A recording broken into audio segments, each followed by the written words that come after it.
Chief adviser doctor Yunus বলেছিলেন যে প্রত্যেকটা রাজনৈতিক দলের ঐক্যমত্যের ভিত্তিতে যতটুকু ঐক্যমত্য হবে ততটুকু সংস্কারই করা হবে।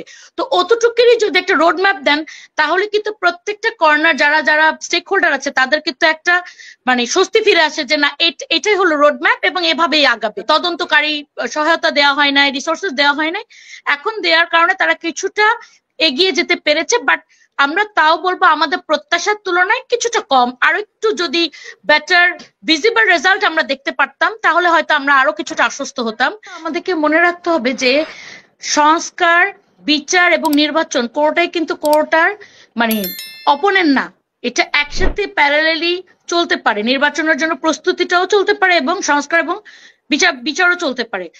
এখানে একটা জিনিস মনে রাখতে হবে যে আমরা যদি কিছুটা বিচার না করি তাহলে কিন্তু ওই যে নির্বাচনে যখন যাবে তখন ওই প্রশ্নটা বারবার যে প্রশ্নটা ঘুরে ফিরে চলে আসে বিভিন্ন ফরম্যাটে যে আওয়ামী লীগের কি হবে, তখন সেটার কিন্তু কোনো কোয়েশ্চেন অথবা কোনো অ্যান্সার রেডি হবে না। আপনার বিচারের মাধ্যমেই তো এইটার একটা সিদ্ধান্ত উপনীত হতে হবে। সুতরাং বিচার হতে হবে, কিন্তু বিচার সম্পূর্ণ করার পরে নির্বাচন, সেটা আবার আরেকটা লজিক্যাল ফ্যালাসিতে চলে যাচ্ছে। কারণ আপনি বিচার সম্পূর্ণ বলতে আমরা কি বুঝবো তাহলে? এটা কি বিচার কি শুধু এই জুলাই অভ্যুত্থানে যে 1400 নিহত এবং যে হাজার হাজার আহত তাদের বিচার, নাকি গত 16 বছরে গুম, খুন এবং যত মানবতা বিরোধী অপরাধ আছে সবগুলোর বিচার? কারণ এইটার লিমিটটা কে দিবে? এই দাবিটা আমার মনে হয় এনসিপি করতেই পারে, কারণ এটা এখন একটা গণতান্ত্রিক দেশ এবং তাদের অধিকার আছে এই দাবিটা করা। কিন্তু প্রত্যেকটা রাজনৈতিক পার্টি এবং যারা স্টেক হোল্ডার আছে এখানে সবার ঐক্যমত্যের ভিত্তিতে আমার মনে হয় নির্বাচন কখন হবে, কিভাবে হতে পারে, এই জায়গাটা ডিসাইড করা ভালো হবে। অবশ্যই সম্ভব, এবং আমার মনে হয় এতদিনে দিয়ে দেওয়া উচিত ছিল একটা রোড ম্যাপ।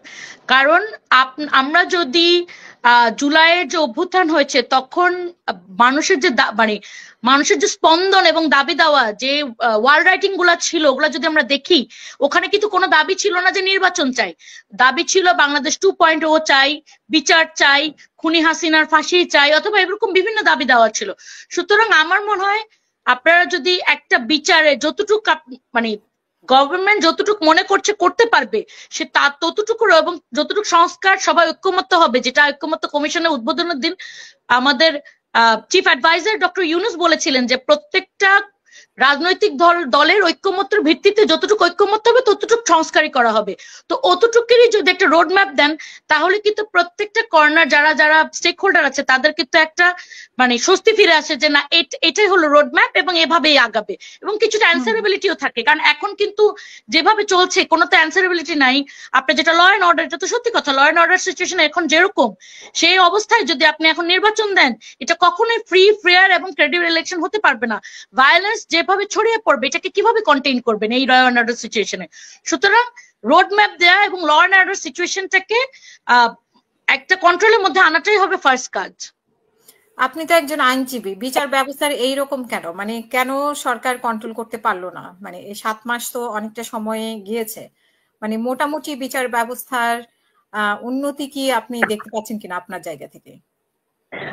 আমরা আইন শৃঙ্খলা আর বিচার ব্যবস্থা হলো দুটো ডিফারেন্ট জিনিস। তো বিচার যেটা আমরা আইসিটির যে বিচারটা দেখতে পাচ্ছি প্রথম দিকে কিছুটা স্লো হলেও এখন কিছুটা গতি পেয়েছে, এবং আমরা বিভিন্ন সময় যখন কথা বলেছি তখন আমরা জানতে পেরেছিলাম যে প্রথম দিকে কিন্তু আইসিটি কে এনাফ রিসোর্সেস দেওয়া হয় নাই। তারা বলছিল যে আপনার তদন্তকারী সহায়তা দেওয়া হয় নাই, রিসোর্সেস দেওয়া হয় নাই। এখন দেওয়ার কারণে তারা কিছুটা এগিয়ে যেতে পেরেছে। বাট আমরা তাও বলবো আমাদের প্রত্যাশার তুলনায় কিছুটা কম। আরো একটু যদি বেটার ভিজিবল রেজাল্ট আমরা দেখতে পারতাম তাহলে হয়তো আমরা আরো কিছুটা আশ্বস্ত হতাম। কিন্তু আইন শৃঙ্খলা কেন পরিস্থিতি কন্ট্রোলে নিতে পারছে না, এটা তো একটা পুরোটাই স্বরাষ্ট্র মন্ত্রণালয়ের কাজ, এবং স্বরাষ্ট্র মন্ত্রণালয় তাদের বিভিন্ন পদক্ষেপের মাধ্যমে এখানে কন্ট্রোলটা আনতে হবে। এবং যদি স্বরাষ্ট্র মন্ত্রণালয়ের যে উপদেষ্টা আছেন উনি যদি না পারেন, যিনি পারবেন তাকে দিয়ে রিপ্লেস করতে হবে। কিন্তু এটাকে এভাবে ছেড়ে দিলে আসলে আমরা কিছুতেই অগ্রগতি পেতে পারবো না। অনেক ধন্যবাদ। আমি